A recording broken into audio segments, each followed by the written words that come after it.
900 000 manifestants attendus partout dans le pays. Cette journée de grève s'annonce très suivie. Quelles conséquences politiques? On en parle avec vous, Nathalie Chuc. Bonjour. Bonjour. Vous êtes grand reporter politique au Point et autrice du Cardinal chez Robert Laffont, première biographie de Bruno Retailleau.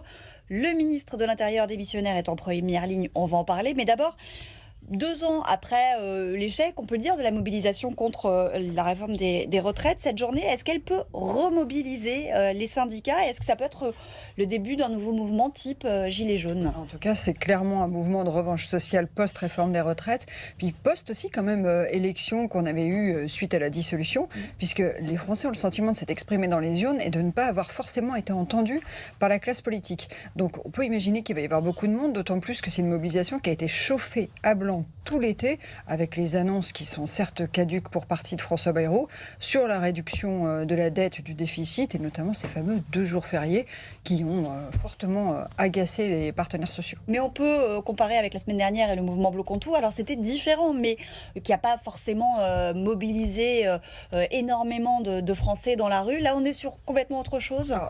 Bloquons tout, c'est un mouvement qui inquiétait plus les autorités parce que c'est protéiforme, il n'y a pas de donneur d'ordre, on ne sait pas du tout ce que ça peut donner, avec un risque majeur d'avoir énormément de casse et que ça vire comme au pire des journées des Gilets jaunes, quand vraiment la mobilisation était gangrénée par les Black Blocs.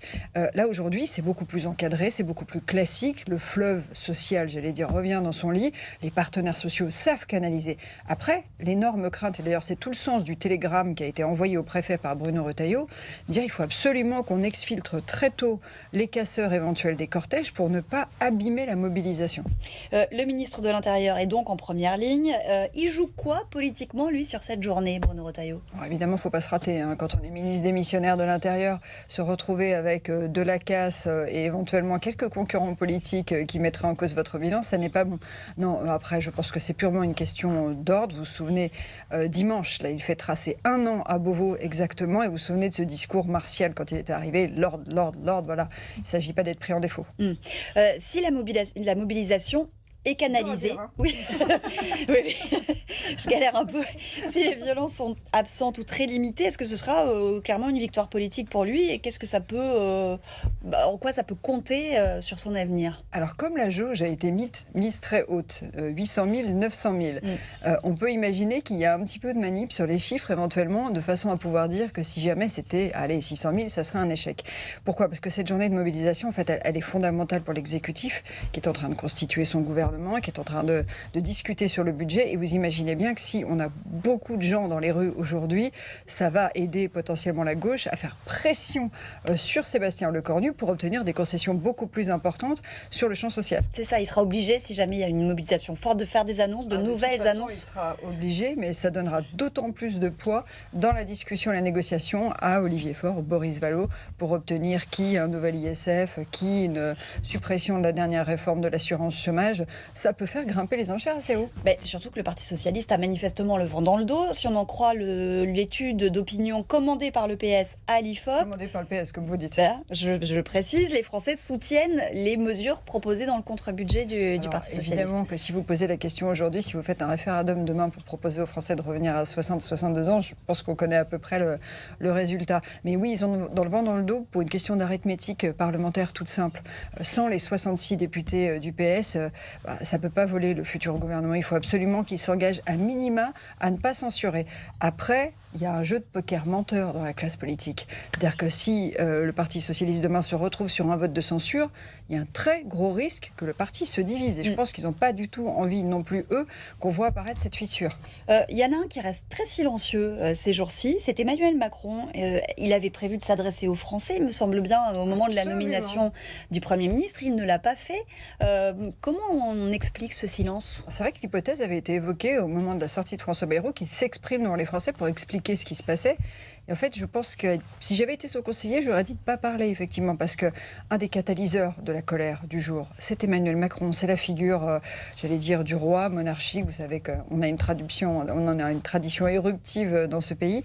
Et je pense qu'il vaut mieux qu'il reste en retrait et qu'il laisse son Premier ministre gérer, surtout que c'est quelqu'un en qui il a confiance. D'autant plus que, de toute façon, pour obtenir, on en parlait, cette non-censure du Parti socialiste du prochain gouvernement, il va falloir mettre un genou à terre. Il va falloir falloir aller à Canossa et montrer qu'on fait une concession, et notamment sur la politique de l'offre qui est menée depuis 2017. Je pense que c'est plus confortable pour le président de la République que ce soit son Premier ministre qui le fasse que lui-même. Et lui, de se concentrer vers le discours à l'ONU sur la reconnaissance de l'État de Palestine. Il revient sur l'international. L'effet drapeau dont on parle, qui peut parfois remonter l'opinion dans les sondages, remonter les chiffres dans les sondages pour les présidents de la République. Parallèlement, Sébastien Lecornu, il continue à recevoir les partis politiques. Sur le casting du gouvernement, est-ce que ça s'affine, et notamment du côté de la droite? Qu'est-ce qui se passe en ce moment en coulisses? Alors, évidemment qu'on commence à entendre des noms à bas bruit comme dans tous les remaniements, c'est le grand jeu. Les bookmakers politiques s'amusent comme des petits fous, j'allais vous dire.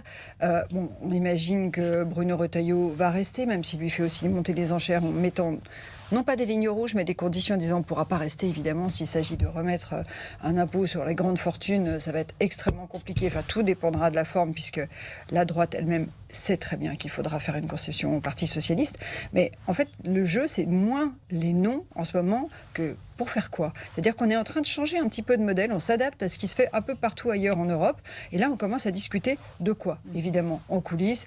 Le grand jeu, c'est de savoir est-ce que Gérald Darmanin va bouger, est-ce qu'il va rester à la justice. On dit qu'il aurait refusé le ministère des Armées, Catherine Vautrin serait préférée par le président de la République pour atterrir à la Défense. Bon, vous voyez, la course des petits chevaux continue, mais là le vrai sujet, c'est pour faire quoi.